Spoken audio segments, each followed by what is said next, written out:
Yes. All right. Okay, so the Vikings traded for TJ Hockenson, one of the, I would say, tier 2 tight ends in the NFL. We did a full emergency live Purple Daily episode. You can find that breakdown. And we originally had plans to talk to Randy in Cottage Grove at Randy Vikes 69 on Twitter today. This is Stud Stable Day, Stud Stable Tuesday. He's the biggest Vikings fan we know, having nailed correctly multiple Vikings draft picks over the year. But I guess we have to wish you a happy TJ Hockenson Day as well, Randy. Yeah, he's first of all, he better get used to a new kind of stable because in Detroit, despite the fact that they have a dynamite coach, there's a lot of dud stables happening for those fans, but not here.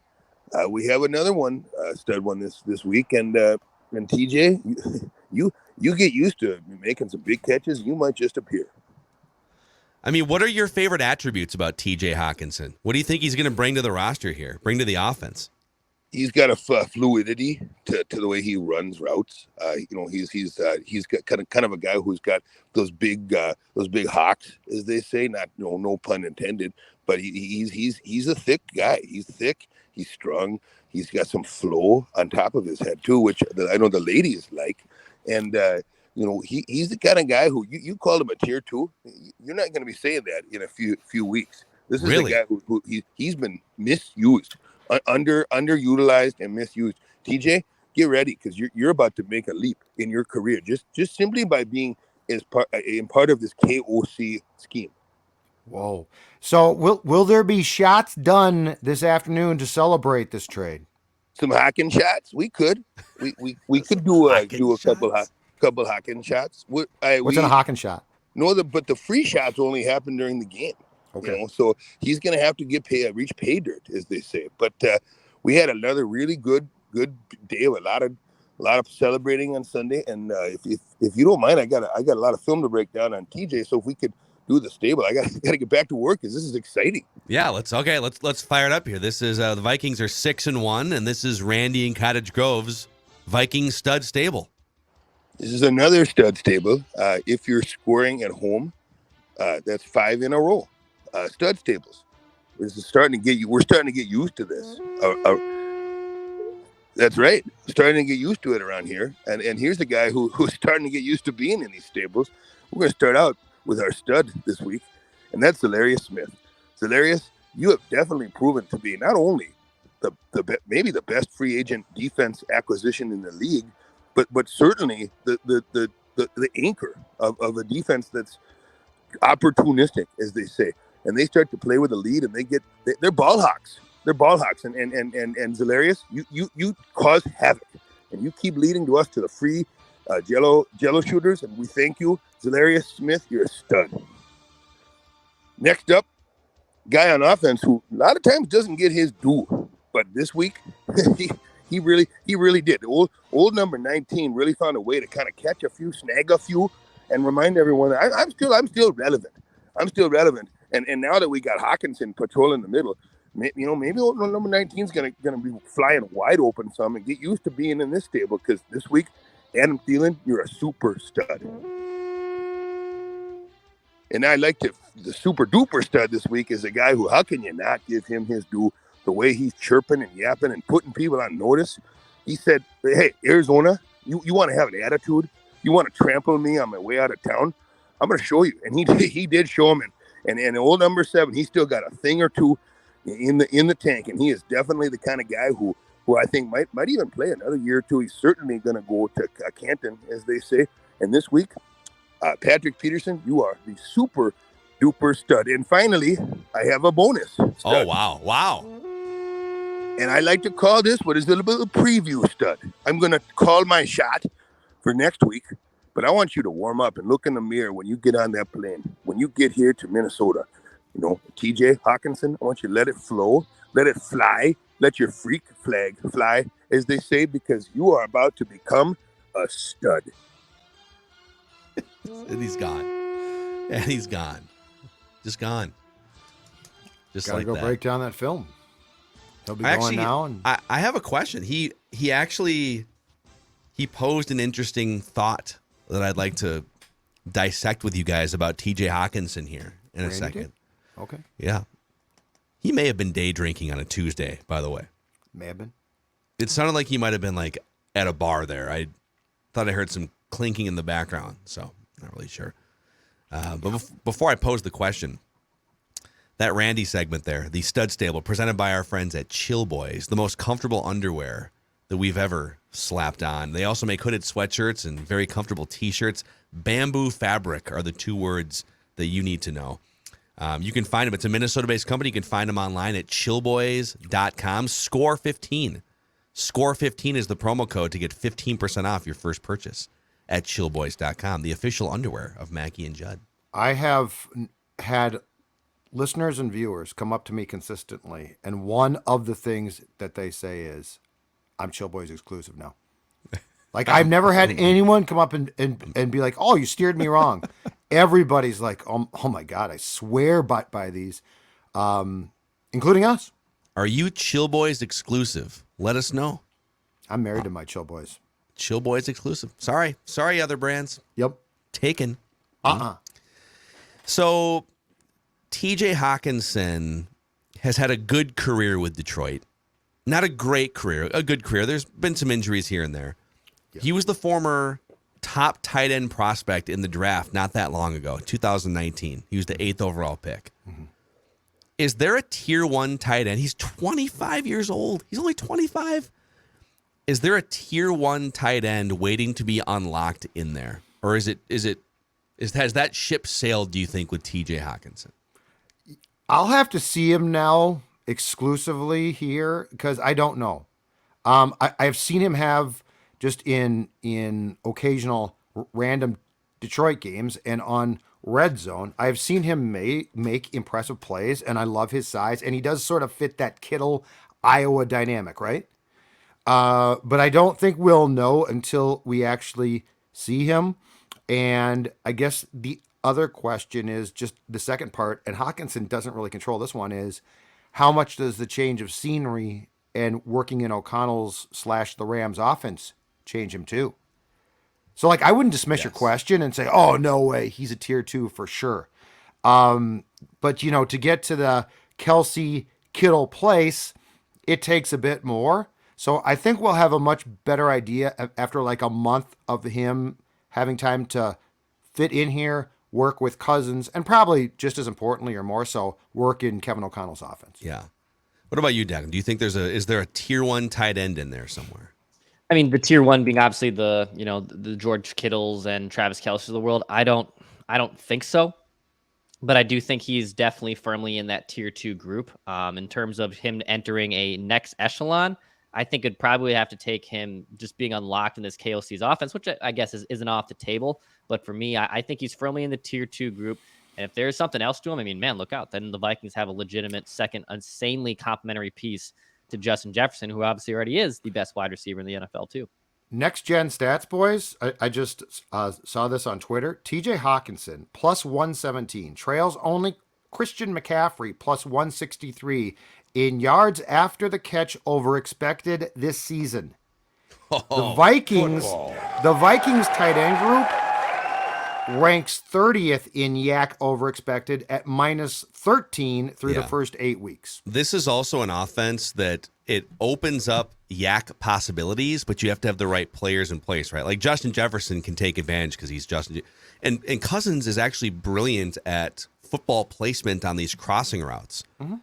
And think about how many of these routes are going either across the field or they're out breaking and you need to catch the ball and then get upfield up the sideline and around a defender. And so there's a lot of play designs in this passing game that are opening up yak possibilities, but I just don't know. I mean, Irv Smith is also, it feels like a guy that should be generating yak, but he's also just not able to stay on the field. Yes. So here's some other good news on the number 1 tight end tier front for Hockenson. I think there is a tier 1 tight end in there somewhere. And all you have to do is look at Travis Kelce and even Mark Andrews. Look at some of their careers. Travis Kelce didn't become Travis Kelce until he was 27 years old. He was very good in 2014-15. Mm-hmm. Now, some of it is you play with Pat Mahomes and you just have more opportunities to do things because he's Patrick Mahomes. Right. But his big jump was age 27, fourth year as a Chiefs tight end. He caught 85 passes for over 1,125 yards and 4 touchdowns, and then he's just been one of the greatest of all time. I'm not saying that Hawkinson's destined to be one of the greatest of all time. I'm just saying that it took that long for Travis Kelce. Mark Andrews was a very good tight end for his first 3 years in the league. That was a third-round draft pick, by the way, so he had to work his way up. First year, 34 catches, 550 yards, then 64 catches for 800, 58 for 700. So he was a good, solid tier 2 tight end until year 4, age 26. That was last year. And then, boom, his targets double, catches over 100, 1,300 yards. Like, now he's going to have another 1,000-yard season. So I'm just saying, like, it might be product of opportunity, it might be scheme, but I think there's another tier here that can be unlocked. It's not a guarantee, but better chance for Hockenson now than with this iteration of the Lions. I guess what I'm curious about as well is how is this, or how does this have the ability in O'Connell's mind to ultimately impact Jefferson? Because it does feel, I mean, he's having a great year. So to be clear, he's having a fantastic year.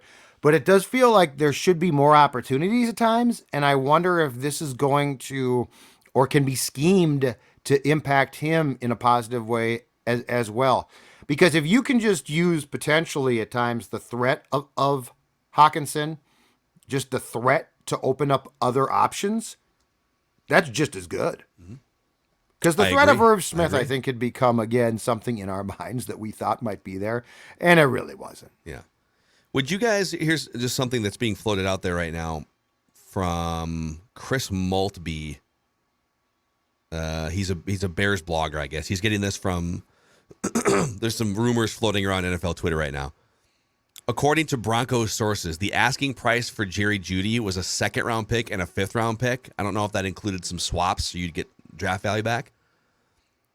Would you guys have rather traded, let's say it was a 2nd and a 5th, and then you get like a 5th and a 6th back or something, because you got 2 picks back from the Lions. It was a 2nd and a 3rd, and you get 4ths back.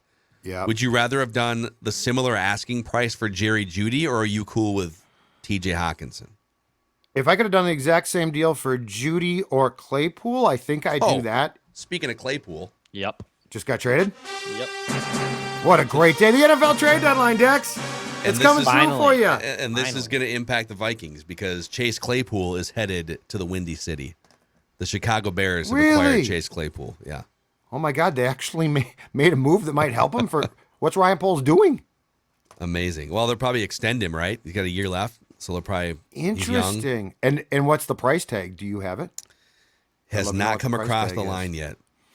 Because my point was going to be on Jeudy. I would have done the trade if it was the same as the Hockenson trade, but if it wasn't, I can see the hesitation in trading a 2nd and 5th and not getting something back. Yeah. Still might have been tempted, though. Don't get me wrong. Wow. Wow, man. All these trade, the NFL trade deadline. Because he got moved back. Just delivering, baby. It's great. Yeah, more teams kind of know if they're in or they're out, right? Your identity is now set. It used to be what, Phil? The middle of October, early October? Yeah. So yeah, this is a stroke of genius because it's way more fun. Amazing. All right. Well, plenty more on Purple Daily for you guys. We did a full live breakdown of that trade earlier today. I'm reading through. I'm on a wormhole of Judd's Twitter account right now from last night.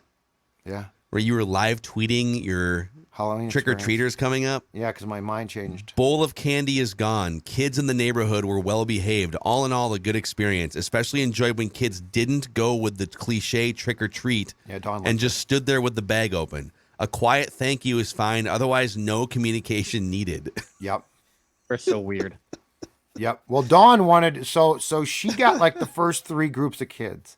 And the first group, she's like, what do you say? And they're like, trick or treat. I'm like, that is so cliche. So I took over and did like the last 5 groups. And I did 2 things. One, I would say hello, happy Halloween. I would put candy. But here's the experiment I did, and I didn't get caught by any kid. It's not a bad thing. I would give the first kid. Never start a sentence like that ever again. I would give the first kid. Let me explain. I would give the first kid 3 pieces. I would give the second and third kid 4 to 5. because I Oh. was gonna see if I got busted by kid one. So like kid one thinks, yeah, I'm cleaning up, but you didn't clean up. How would you even know? Like, so they're all holding like pillowcases these days. I saw a bunch in our neighborhood too. They're all holding It's genius. Instead of a Basically bag, shopping bags. I did or- that as a kid. That was next. I was doing that before everyone else was doing it. it's just a sack of candy. Yep. But if Yeah. if you grab a handful of candy out of your Yeah. candy bowl, how would they even know? Are you sprinkling them in one by one to show I'd the sprinkle kids? them. Yeah, I sprinkle them sort of. So I'd grab 3 for kid 1, so they saw them, and then kid 2 and 3, I'd just go hog wild. What Kids didn't kind of notice. candy were you passing out? Dawn ordered from Target yesterday. Oh, we're 'cause deflecting to Dawn here. I decided Okay. no, it's fine. But I decided late in the day. You know what? I'm gonna be home watching that Browns Bengals game. I'll pass out candy. So she ordered one bag of just small, of like a variety pack, but just small. Like Snickers and I don't know what else. I didn't eat Bite-sized ones, right? Yes. Like the little ones. Bite-sized. Yeah. Okay. We're Yeah, we like- watched. Oh man, it's once a year. My wife hates horror movies. I love horror movies. Mm-hmm. Last night, she said the magic words to old Macadac. She said, "You want to watch a Halloween movie?" Oh boy. And I was like, "What? Huh?" She goes, "One time." So we actually watched Halloween Ends last week. I Yep. did, anyways. That's like that's supposed to be the end of the That's saga. pretty good, right? But the one before it, I had not seen, Halloween Kills, which was from last year. Okay. Halloween Kills is one of the best horror movies I've ever seen. Wow. And I am a connoisseur of it. You It are? is excellent. Same cast. As like the original, I mean, a lot of them are dead. No. Jamie Lee. Jamie Lee Curtis Jamie Lee, is yeah. in the movies, yes. Okay. And some of the other ones, there's a couple other ones. Actually, Anthony Michael Hall plays, remember him from He's The Breakfast Club? unrecognizable. He's unrecognizable now. He looks like a different human He's being. a main character in Halloween Kills. Is he really? Spoiler alert, he doesn't make it to Halloween Ends. Shocking. Absolutely. But Michael Myers shocking. does. Another But you spoiler know what? alert. I did it. It was fine. The kids were fine. We had a couple of probably high schoolish age kids who ordinarily are obnoxious. They were fine. They better All be on in their best all, behavior because it's very questionable if you A Yeah, good very experience. if you're driving up with your license and getting out. That's a little questionable. But I You got to mean, be early high school, maybe. But I'm not middle going school's the big, cutoff. like Patrick and those guys all try and get the big candy bars to I'm not doing that. You're getting small ones from me. Okay. Does Patrick pass out full size candy bars? I think he does, yeah. Holy does. cow! Yep. That's very generous. Very generous. But then of course he also, I think, trick or treat, right? And you've got to do, so don't talk to me. Don't look at me. I'll put the thing in. My only disappointment is parents don't come up to your door now. They used to. They don't now. I would have given them Surly's. I had Logic Bomb, my whole case of Logic Bomb I right in saw. the fridge. I don't want to make this political. I did, and I'm not even going to say which sides of the fence, but I did see a tweet from some fear mongering politician about how it's sad that I saw kids can't even be going in the neighborhood trick or treating, and a bunch of people posted videos of like hundreds of kids in the neighborhood trick or treating. Our neighborhood did not have that Hundreds of problem. neighborhood kids last night in my neighborhood. So let's not fear monger Halloween, okay? It's sad that they can't go out at 3 a.m. downtown because that's when it's Also, like previous generations, like your generation, literally made and celebrated movies that were meant to scare the living bejesus out of kids trick or treating on Halloween. Okay, here's a masked man walking slowly with a knife with blood dripping down it. Yeah. Okay. Oh yeah. That's from the 70s and the 80s. Oh boy. Yeah. Anyhow, all right, that's Mackie and Judd today. A lot of breaking news today. Purple Daily, and don't forget our SKOR North shop is open. SKORNorth.com/shop for your Purple Daily, Before I Die, Victory Monday, hooded sweatshirts, T-shirts. Check it out, and we'll see you guys tomorrow for Write That Down.